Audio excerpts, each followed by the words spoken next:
So yun mga kabataw, yan, magandang umaga sa inyong lahat. Ang oras na ngayon ay alas 11 na ng umaga. Yan mga kabataw, at yun, update tayo sa channel natin. Kumusta ang ating mga pato dyan? Ano, mga busog na kayo? Sagbusugan yata itong mga to So patutukayin natin yan. At yun pag lumapit ako sa mga patukaan yan, sigurado lalapit na. So yung mga kabatang, ito pinalabas ko yung 16 na sisiw. Dati ang liliit pa niyan mga kabatang, yung pinakita pong dating previous vlog natin. Ang liliit pa niyan. Ngayon, lalaki na patong-pato ng hitsura niya. Sobrang lalaki niya kasi nga ang pinapakain ko dyan mga kabatang yung mga page pagka yung mga sisiw papapakain yung mga page. So yun mga kabatang, yan pinutukan na natin. Yan ang mga pato. Lalaki ko na sinubukan kong ipasama yung mga sisiw kanina, yung mga pato. Yan, nakikitukaan din mga kabatang. So nakakatuwa ng pagmasdan mga kabatang ng ganyan. Talagang nakakatuwa pag lumalaki na yung mga alagang hayop. Yun, may tinira ko mga kabatang na 4 na sisiw. Yan, na pato, at mga sisiw na yan. Yan. Nakulong yan, pinipitch ko rin yan para mabilis lumaki yung mga ating alagang mga sisiw na manok at pato. So yun, at yan busugan sila mga kabatang. Yun, kumusta po kayo? Update tayo sa mga pato nating alaga. So ako mga kabatang patanghali na ngayon. So yun may alaga pa rin ako dung dalawang dumalagang manok. So mga kabatang, patanghali na nga ngayon, nagluto na ako ng pritong manok, tsaka Shanghai, tsaka yung kikiam. Ito namang manok na ito mga kabatang ay papabaon ko sa aking mga anak, at malapit na magtanghalian dinadala ko pa yan mga kabatang sa eskwelahan. So nagluto muna tayo ng fried chicken. Yan, ginamit natin yung crispy fry dyan. Baka naman crispy fry. So diyan ako nagluto sa maliit na kaldero, gawa po ng pag po maraming mantika at pinalubog nyo, madaling maluto siya, hindi siya kawali, kaya kailangan lubog sa mantika yung pagpritong manok. So yun, meron pa ako dito mga kabatang, talaga sagana tayo sa pagkain. Saging na hinog na naman. Tingnan nyo, saging na hinog. Hindi kami nawawala mga kabatang dito ng saging. Ika-update natin sa channel natin, lagi nila pa ito saging yan. Hindi ko maintindihan ko ito kung iihaw baga, ipiprito, ilalaga. Yun, at talagang hindi tayo maubusan ng pagkain dito. Yung mga sagana tayo, kamalalakas ang tuhod natin kung nakain tayo ng saging. So mga kabatang, akong kapaminga yan, meron pa ako nga ditong mani, at bumili ako ng isang araw. Mura ang kilo ng mani at pinatutuyo ko, at pagka natuyo yan, ating hihimayin at gagawin nating adobong mani. Pag natuyo na siya, masarap ang adobong mani. Gagawa ako ng adobong mani at makain din naman pagka halimbawa nag-movie marathon tayo. So yun, kahapon nga po kumuha ko ng mura at ininom ko ang tubig. Yun, mamaya kakayusin ko yan, at nakaharvest na naman tayo ng saging na naman mga kabatang. Yan, walang katapos ang saging. Yun, tatlong buwig yung ating tiba. Yan, sobrang dami ng nakuha kong puso ng saging mga kabatang. Yan 15 isa yan. Pag ibinenta 15 isa, yung maliit mga 5 piso o 10. Sagana sa gulay. Pag naluha mo ng baboy, sinigang, ayos na yan. Ulam na, masustansya pa mga kabatang. So yun, at balikan natin yung ating niluluto. At baka masunog pa yan. Tingnan nyo naman ang ating kahoy. Sa kahoy lang tayo nagluluto. Wala yung mga kabatang na siya sabihin gasol-gasol. Pag dito ka sa bukid, kahoy-kahoy lang. Napakarami naman nating kahoy. May kasipag mga kahoy. Nung nakaraan niya mga kabatang, ibinilag ko yung pangangahoy. Kung napapanood nyo, panoorin ninyo. Kasi doon ko kinukuha mga kabatang doon sa aming lupa doon na maraming nyugan. Yung maraming nyug, talagang palapan ng nyug doon, sobrang dami, kaya wala tayong problema sa mga panggatong, saka sa kahoy. Yan. Sa palapa pala ng nyug, hindi na mauubusan tayo ng panggatong. Kasi malingas yung mga panggatong, mga uyo, ganyan. So yun, at meron pa tayo ditong avocado, na marami ako napanguhang avocado. Hindi ko na lang na-vlog yun. At yan. At ginawa namin ice candy mga kabatang, yung avocado, ice candy ang ginawa namin. At ibinibenta rin namin ng asawa ko dito. So yun, yan. Napakadaming kahoy natin mga kabatang. Tingnan nyo. Alright yun, nasa ilalim nyo. Ang daming kahoy niyan. Tuyo-tuyo na yan. At makikita nyo pa doon sa ating mamaya pakita ko sa inyo yung Kahoy. Yun, at luto na po mga kabatang ating niluto, yun oh.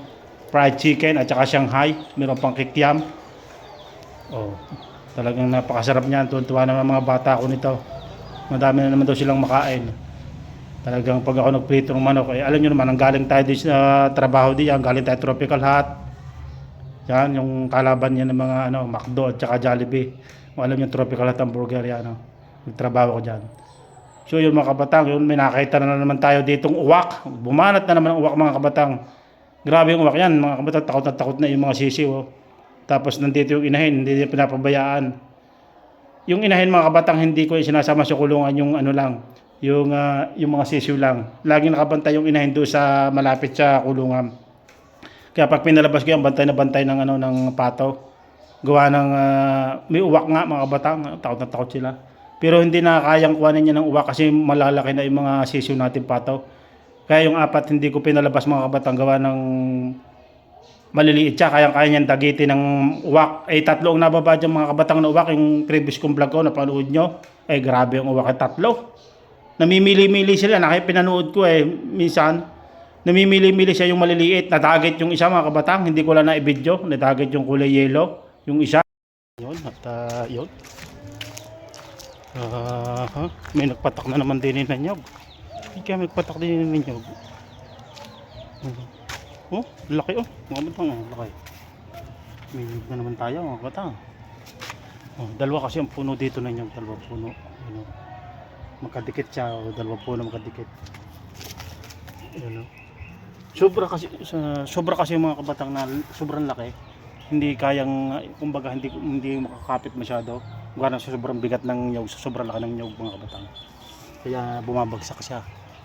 Pero pagka yung maliliit naman, hindi naman bumabagsak. Gaya ng mga gantong puno yan. Saka yung maliit na puno. Itong isang punong ito, magkaiba isang malaki, isang maliit.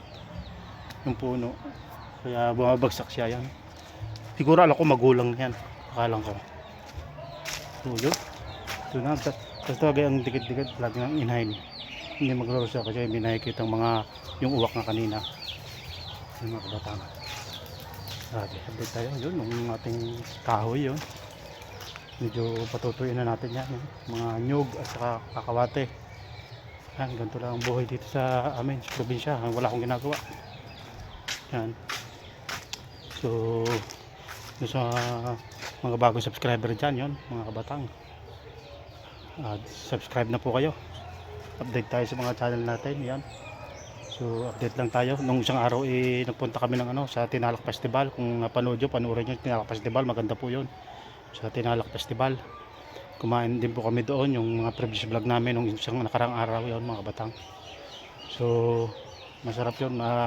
Pagka Tinalak Festival, mura lang yung mga lechon. Kasi nga parang kumbaga yung mura talaga yung lechon doon, tapos 99 pesos lang, unlimited rice pa. Pagka Tinalak Festival lang yung mga batang. So yun, no. At mga batang, dami ko na namang santol, oh. Maasim na matamis siya mga batang yung santol. Kaya wala naman namimili dito, yun. Pumapatak-patak lang siya, ang daming bunga, oh. Yan, oh. Ang lalaki. Ang lalaki niya, oh. Yan, oh. Yan. Lalaki niya, mga batang, yan ang bunga. Ito pa, ano.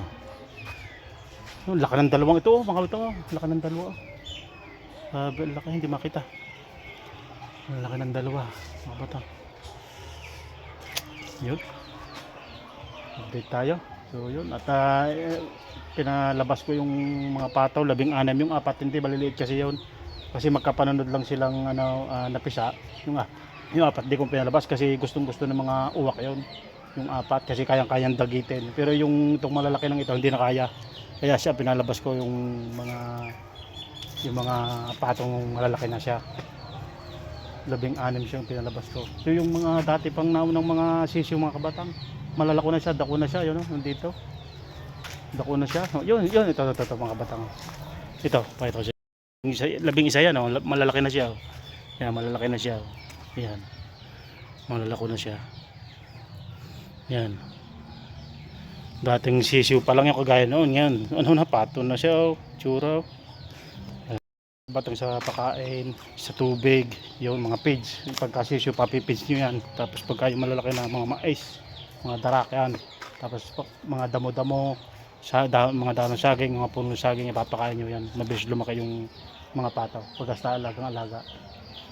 So yun, at nag-update ako sa channel natin mga kabatang. So yun, maraming salamat sa inyong panonood. Susunod natin vlog. God bless.